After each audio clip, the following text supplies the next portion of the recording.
to the Financial G Spot. I'm Robin Crane, and I am so excited because I have a great friend of mine, Lauren Slocum Lahav, here today, and she is the most incredible woman ever. And I am so excited because we are having the Love and Money series, and you're just perfect to be on the show today. So thanks so much for joining me. Is it because I'm hanging out on my bed that I'm perfect? Yeah, you're just exuding love and money. Soon there'll be like money coming out of your bra, hopefully for the viewers by the end of the show. So I want to say a little bit about you, not to embarrass you, but I've just always been amazed. I've actually known you probably for, 5 to 7 years, something like that, when I started volunteering for Tony Robbins. And you've been the crew director at Tony Robbins for the last 25 years. Isn't that right? Yeah, or you at least started. Pardon? I was two. Yeah, right. Very, very young, very, very early bloomer. Well, I just want the viewers to know a little bit about you. So you've written 3 books, right? Right. And your last book, Life Tune-Ups, which I read, by the way, it was amazing, was voted by people one of the top 3 most inspiring books of the year. That's so awesome. It's cool because it wasn't even a marketing campaign. You know what I mean? It was just somebody picked it up and liked it. So how did that even happen? Because I grew up with my mom reading People, so that's like very, very big. If I tell my mom that, she'll get excited. She probably has it, just doesn't realize that I know you. So how did that happen? I don't know. Somebody called me and they said, you're in People magazine. I go, no, I'm not. I was just in, my book was just in Success magazine. I just did an article for Ladies Funk Journal. I'm like, no. I'm in this one and that. And they go, no, you're in People magazine. I remember it was Dan O'Hara. He lives up in, he's written a great book also called Buddha Fields. And I was like, no, I'm not in People. And he goes, yes, you are. And so he sent me the article. I go, I guess I am in People, that it's in People magazine. So I guess somebody just picked it up and liked it because it wasn't a marketing campaign, which is kind of like what's cool about Love and Money as well. You know what I mean? Like not that expectation of feeling like you deserve something, but really about when it's right, then things happen as well. So it's interesting that you asked me that question. Yeah. So I didn't have any expectations of how things should be. That is so cool. Well, I want to tell you all out there one more thing about Lauren, and then I will get to Love and Money, because that's why I brought you here. But you're also co-authoring a book, Chicken Soup for the Soul, and it's called Time to Thrive. It'll be out in May. That's very exciting. That's going to be out in May. And you're also a mother of 4, 3 teenagers and 1 7-year-old. And I have a 7.5-year-old. And they used to play together when they were really young. So yes, that's very cool. And one last thing I got to mention, you have an international business, Lobella. It inspires women to stay true to who they are, which is a lot of what's in Life Tune-Ups as well. Okay. Cool. Now that everybody knows how amazing you are. So tell me, what do you think are the biggest challenges when it comes to love and money? First of all, I want to acknowledge you because I think this is such an important thing to talk about. And I think that's the challenge that most people don't talk about it. They have this, fear of just, oh my gosh, somebody won't love me if I start to bring up the whole money conversation. I know personally that was a big thing for me in my first relationship, in my first marriage, which I'm very grateful for that, but I was so scared to even talk about money, and I just wanted to be loved. I think also if you look at the archetypes, I know that you guys, maybe if you're not familiar with the archetypes, if you look at the 4 basic archetypes, let's say even 5 basic archetypes, that being the lover, the magician, the warrior, the sovereign, and the prostitute. And if you think about, I think about myself, and I was such a lover. I would give all my money away, just give it away. I loved everybody, so I thought that I had to give them something and I had to spend my money on it. And then I would also magician. I could make all these things happen. So I used my money just to make things happen. And also I think I was a prostitute a little bit, like that maybe I did things that weren't, that I did things that maybe weren't congruent with who I was. And I didn't really honor that sovereign, that queen that deserved money, right? I had this feel like I had to give it away. I had this kind of like, I just got to get rid of it. I got to give it to everybody else because I'm not really deserving. So I think the biggest thing is that you got to look at where you are at with regards to how you look at money. And then also you have to be willing to talk about it because it is a very important part of relationships. And I think that a lot of relationships either thrive or they fail because of either that, that truth to talk about money. So in your past relationship, you said you were kind of afraid to talk about it. What was like the actual fear behind it? Was it that you were afraid that you're going to be judged? Were you afraid that you were providing too much or not enough because you're a very successful woman? Like, was it partly your success? Because some guys have a problem with that. I don't know. Well, I mean, I think, my first husband, an amazing guy, amazing person. I think a lot was based on my past references, of my parents. I think that shaped a lot. My dad worked really, really hard. His whole mission was to make sure that we were all taken care of, with regards to everything. And I saw him working so hard all the time to give my mom whatever she needed that I felt that I wanted to participate more in that. I didn't want my husband to work so hard, so I wanted to know I'm an equal in this. And then what happened when I did that was I think I lost a lot of my femininity and the part that I kind of took away his opportunity to really be the man to step up. And I didn't realize that I had done that. And that, so I think that there's a good balance with regards to that too. But I was also scared, like, if I ask for something, is he going to think that I'm too high maintenance? I wanted to be total low maintenance, and I said, I don't need that, or I don't want that, or we don't need to do that. And what happened though was I'm going to interrupt you because I have 10 seconds. So when we get back, you'll hear more about that on the Financial G-Spot on the Whatever It Takes Network. Welcome back. You're watching the Financial G-Spot. I'm Robin Crane, and I'm here with Lauren Slocum LaHave. And again, I'm so excited to have her here on this special series of Love and Money. And I want to get back into that. So you're talking about your past relationship and some of the fears that you had, and I just want to say thank you for being honest about that. So many people, it's so difficult for people to admit, what fears that they have, and then be able to even talk about like how that's changed and maybe new relationships. So you're now newly married. Congratulations. That's very exciting. I saw some of the pictures. You look incredibly happy and beautiful. So what has changed? So was it that you changed, or is it just a better fit in regards to love and money and communication? Or was it that because it sounds like you realized there's certain things that you did or you were projecting that you learned from your parents. So was it more you or more the relationship? It's probably more me. Honestly, I think that I wasn't, because I so wanted to be loved in that first relationship. I didn't say, I didn't set boundaries. I think that's a big thing, that we don't set boundaries and say what we really feel. I didn't say what I really felt with regards to, and here I'm in this personal development world, and I think I know everything. And sometimes I think sometimes we can get stuck in seminar soup and going from seminar to seminar to seminar, but maybe not practicing it and living it. Like some of the great things I learned years ago from Wealth Mastery, I didn't put into play, and we didn't put into play. And I think sometimes you don't really look at 5 years down the road, 10 years down the road, and the consequences. And when I first started dating my now husband, I was saying to him one day, I remember from the very beginning, I said, my goal is to make, this next month, to make enough to pay for Joshua's college his first year, because I hadn't really saved for college for my kids. Mm-hmm.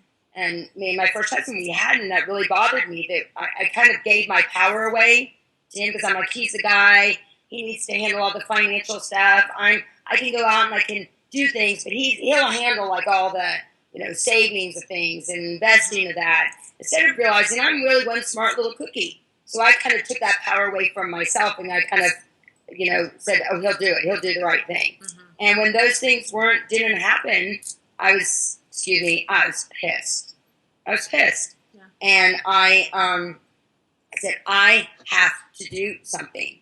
And I made the toughest decision of my life. And, it was not easy.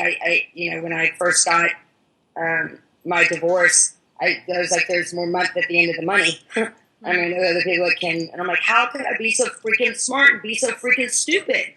I mean, that was I was like, what is this about? This is so stupid. I'm smart with regards to this. And so I set boundaries. One, I really started to look at who I was hanging around. I really did. I looked at my environment.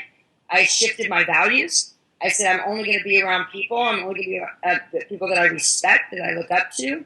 I changed my peer group. That made a huge difference in my finances. Because I had, one of my best friends in the world is one of the top money earners in a company and in an industry. And I'm like, I've got to surround myself by better people. So when I met my husband, we went and I told him I was going to make this money to pay for my son's college. He looked at me and he goes, you haven't done that? And I'm like, no. And he goes, I did that the week my daughter was born. It was my fourth daughter, my fourth child, I would say. Yeah. And so I'm like, I really respected him that he prepares. I think you need to be prepared. And that was the biggest thing. I was like, I got to really look at these things. And I loved that. It was very sexy to me. That hit my G-spot, honestly. There it is. It did. I mean, it hit my G-spot that it was like sexy that he was preparing for the future. Yeah. And I loved that. He's very prepared with those things. And I thought, I want this. I want to be financially responsible. And I look at Joss, he's away at college and, he's already preparing for the future. He handles his expenses. So I see what's happened to him. And honestly, I respect myself more now that I'm more financially responsible. So when you say financially responsible, I'm just curious because for some people watching, like what if they want to become financially responsible now, and especially like within their couple and get on the same page, what is it that they can do? Like what are some of the things that you specifically did that made you more responsible? Because one, it sounds like you went and earned a hell of a lot of money. I tripled my income. Nice. Over the past 3 years, I've tripled my income. That's awesome. And I think that a big thing with regards to that was I set boundaries. I remember one day, I'll never forget it. I was like on a roll, man. I had done my hour power in the morning, and getting my kids off to school. Dogs are barking, everything's going on, and I am rocking in my business, just rocking. And a friend of mine calls. And I hadn't heard from her in the whole time that I went through my divorce. And she calls me and is making a little bit of small talk with me. And then about halfway through this conversation, she goes, oh, and Lauren, by the way, my kid's school has this coming up. Would you mind? And, oh, do you know somebody? And I'm like, you know what, man? I mean, I need to respect my time. I hadn't heard from her that whole time. I go, I need to look at this. And people... And not a bad thing, but I'm always there for people. But I was like, she didn't ask me, like, was I working on something? How was everything going? And I made a shift. I really started to set boundaries about when I was available, to talk about certain things with people. When it was just chat time, I also started looking at, like, all the knickknacks. I think when you move from house to house, you really look and take inventory of what do I really need. And then I started seeing how it was showing up with my kids, and I want to see my life in abundance, but prepared for the future, So I took some of the basic principles of like really looking at my buckets, filling my security bucket, making sure our security bucket was full, making sure our investment bucket was full, making sure working on that dream bucket with regards to those things. And I think the best way to do that is go buy this little piggy bank. I actually think I bought one for your daughter, and because I tried to buy it for everybody when they have a baby, and it's a piggy bank, and it's divided into 4 segments. Right. One is invest, save, right? Invest, save, spend. You just caught me off guard, which is that. So invest, save, spend, and contribution. Right. So just training yourself, whether it be with a little piggy bank like that. It's a great way to start to train yourself to see, am I spending too much in this one area or not? So that's one of the little tips I would say to couples. And I love that just about bringing it to kids. My dog's here to say hello. So Moxie says hi, and when we come back, we're going to hear more from Lauren Slocum. I want to hear more about like maybe some challenges or some things that you've done with your now husband to make sure that you prevent those challenges. So we'll be right back after the break. Again, you're watching the Financial G-Spot on the Whatever It Takes Network. See you in a sec.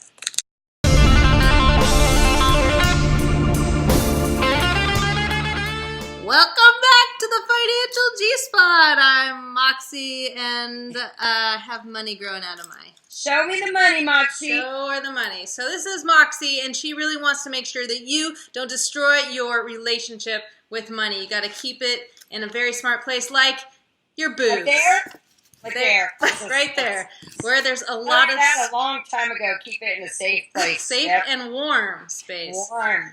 Comes Yes. out if I put it there. So welcome back, Lauren, as well. And we have Moxie joining us because she thinks it's very important that we have great relationship with money and passionate relationship with your partner. So we were talking about some challenges that you had in the past, and I want to know, like, what are some strategies that you've used now, especially now that you're in a new relationship, and it sounds like you learned so much from your past relationship. So what are some strategies that you learned that maybe those listening can apply? Let's see. Once again, going to buckets, making sure to really focus on the buckets to make sure. So tell them a little bit about the buckets, and also, like, how do you get on the same page with your partner around that? Because not everybody knows about those buckets. So also make it fun. I'd say, because, we do it with our kids as well. Is, if you look at the 3 buckets, that being your security bucket, to make sure you have at least 6 months of income to cover your expenses, to have that put away. Then you have your investment bucket or your momentum bucket, which might be your investments that you're doing, and then your dream bucket, some of the things that you've got on your list, adventures you'd like to take, cars you want to buy, houses you want to buy, whatever that is. So making it fun. I do that with my kids, and they have 3 little buckets in their house. In their rooms, and they fill up their buckets. So do you put each, like, the same amount in each bucket, or do you fill your security bucket first? Fill your security bucket first. Because a lot of people, so I know I get this a lot as a money coach and financial advisor, like a lot of people even think to put money towards their retirement first and invest. Like the second they have money, they think they need to invest, but it's not necessarily the case. As Grant Cardone says, you have baby money. If you don't have hundreds of thousands of dollars, that needs to just be secure and go towards your business, essentially, if you have a business, to make more money. So, yeah, tell them a little bit. For me, it was really important to have my security bucket full. Yeah. Especially when I went through my divorce, I think it was a big thing. Thank God I had money that was saved. And it was to get me through those first 4 months. Thank goodness I had that money aside, so I didn't have to change my kids' lifestyle and to make them. I think that was a big thing as well. I wanted to make sure I kept that same lifestyle, and for them not to feel guilty of a decision that I had made that they were going to have to suffer because of it.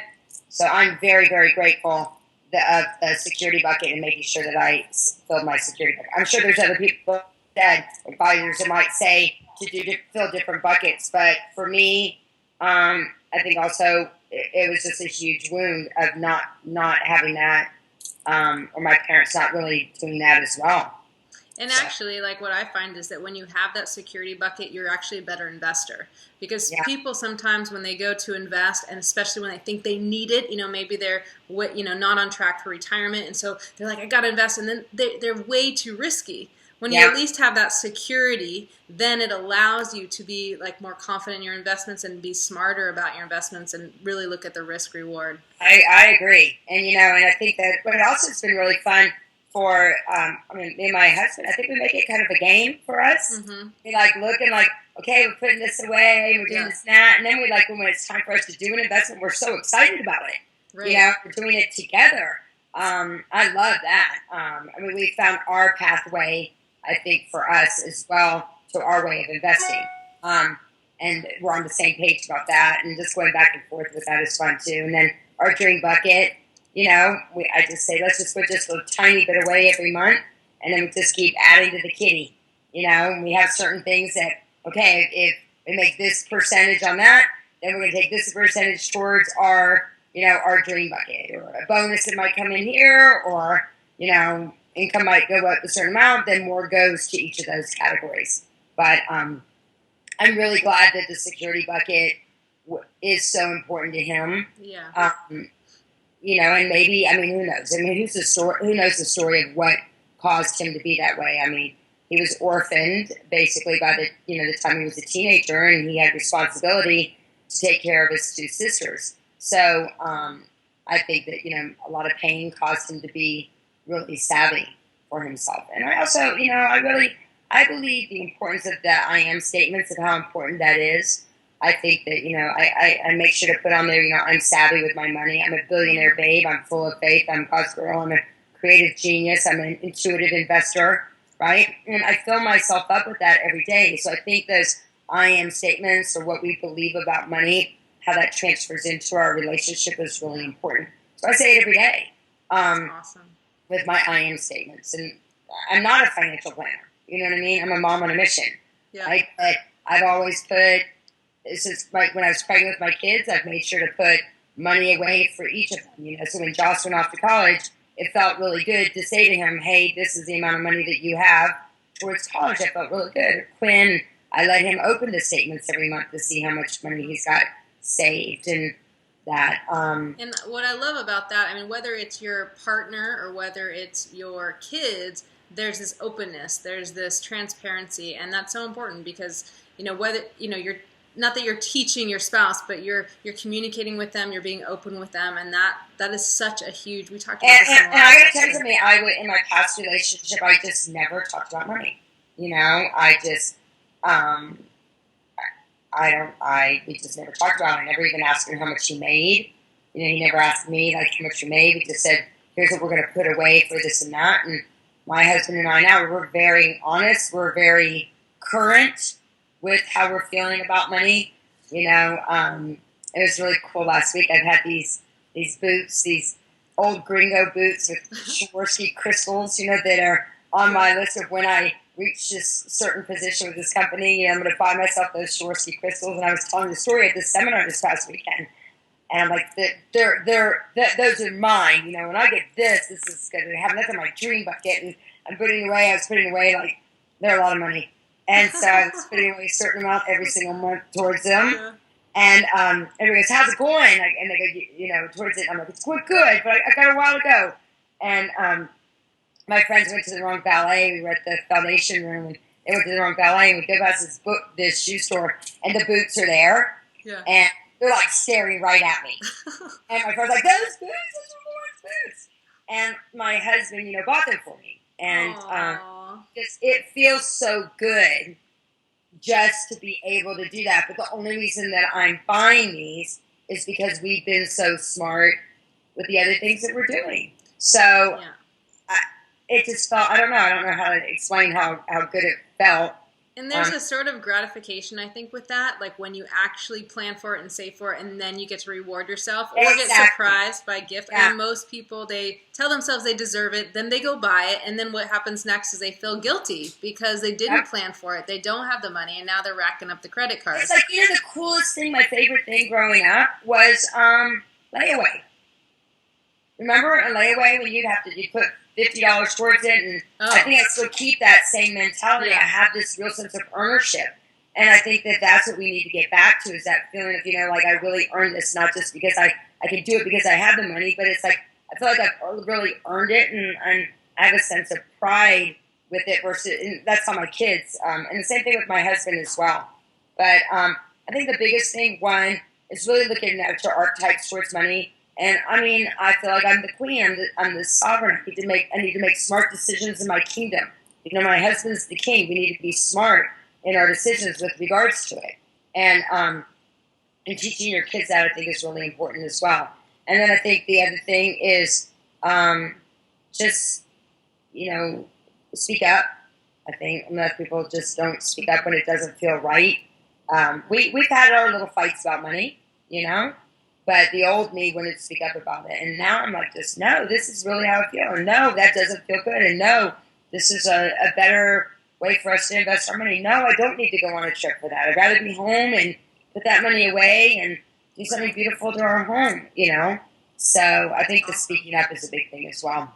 Well, they're awesome tidbits, and I love the personal stories, and I appreciate you coming on. I wanted to give this away, and I meant to do it at the beginning of the segment, and I got so distracted using Moxie as a prop. But for all of you who have stayed with us, please get.